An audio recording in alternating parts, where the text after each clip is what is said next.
മനുഷ്യനേറെ സ്വാർത്ഥനാണ്.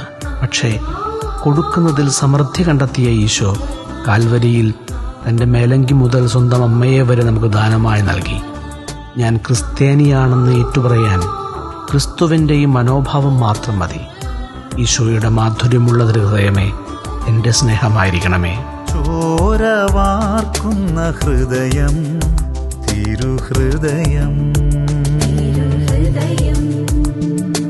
മുറിവുണക്കിയിടുന്ന ഹൃദയം, തിരുഹൃദയം, കത്തിജ്വലിക്കുന്ന ഹൃദയം, മുറിവേറ്റുവാങ്ങുന്ന ഹൃദയം, സ്നേഹമാകാനും സ്നേഹമേകാനും സൗഖ്യമാകാനും സൗഖ്യമേകാനും യേശുവിൻ തിരുഹൃദയം, യേശുവിൻ തിരുഹൃദയം.